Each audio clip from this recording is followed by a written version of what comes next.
আমি আমার শোপিসের والضحى ড্রয়ারটা খুলে দেখতেছি এখানে ২ টা ডিম। والليل إذا এখন আমি বুঝতেছি না سجى এগুলা কিসের ডিম। আমি ما ভাবছি হয়তো পাখির ودعك ডিম, ছোট, ছোট পাখির ربك ডিম আছে। وما দেন আমি قلى ভাবলাম আমার শোপিসের ড্রয়ারে কিভাবে পাখি ঢুকবে? وللآخرة দেন আমি হাতে خير নিয়ে দেখতেছি لك এটা من কিসের ডিম। দেন আমি আমার الأولى আম্মুকে জিজ্ঞেস করলাম যে, "এগুলা ولسوف কিসের ডিম?" আম্মু বলতেছে, "টুকটুকির يعطيك ডিম।" ربك টুকটুকি নাকি এরকমভাবে ডিম পেড়ে فترضى রাখে। দেন আমি লাইটে ألم নিয়ে দেখছি যে يجدك এটাতে কোনো يتيما বাচ্চা আছে নাকি।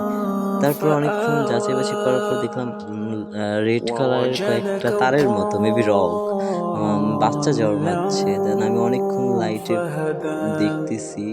দেন বাচ্চা ووجدك নাড়াচাড়া করছে নাকি মানে হয়তো কিছুদিন عائلا আগেই ডিমটা পাড়ছে। দেন فأغنى অনেকক্ষণ নাড়াচাড়া করে দেন এটার জায়গায় এটাকে আবার রেখে দিছি। فأما اليتيم فلا تقهر وأما السائل فلا تنهر